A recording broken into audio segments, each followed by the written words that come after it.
Welcome back to CARAHCAST, the podcast from Carahsoft, the trusted government IT solutions provider. Subscribe to get the latest technology updates in the public sector. I'm Anthony Jimenez, your host from the Carahsoft production team. On behalf of Bastille Networks, we would like to welcome you to today's podcast, Cell Phones and Ships. We are joined by Dr. Brett Walkenhorst, CTO at Bastille, and Scott Stapp, CTO and CRO at DEF CON AI, who will be discussing the security risks posed by smartphones on Navy ships.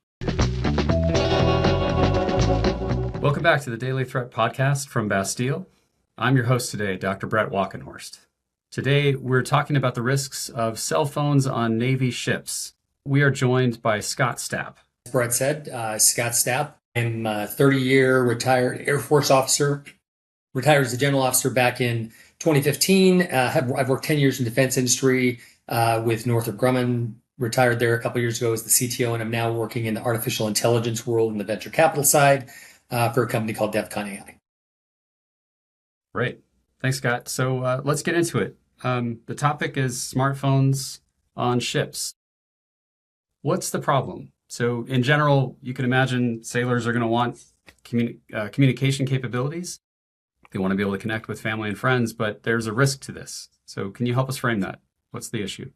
So I think it's only become a recent problem, really, when you think about it. And I think everybody understands and knows that the U.S. has had intelligence operations from space we call national technical capabilities. They've known that for decades. Everybody is aware of it. That was typically really just the purview of large nation states like the U.S. Very powerful economies.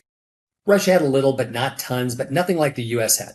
When you start to look at how the commercial world has changed the IT world and comms, when you look at something like a Starlink, or you look at what Kuiper's trying to do, where you're talking about thousands of satellites in space that provide communications, that capability has now become much more accessible to our adversaries. So if you look at somebody like China actually has more assets in space than the United States does. And a lot of those are devices that will collect and basically be able to do geolocation. So when you start looking at cell phones, 99% of the time, nobody cares where your cell phone is. When they're in port and with their friends, nobody's tracking anything. But if you look at what we'll say the FBI, if a crime is committed and the FBI can go back and look through logs and trace where that cell phone was all over the place, they can go back and look and understand what it was. Our adversaries now have that capability to look at where all of our cell phones are.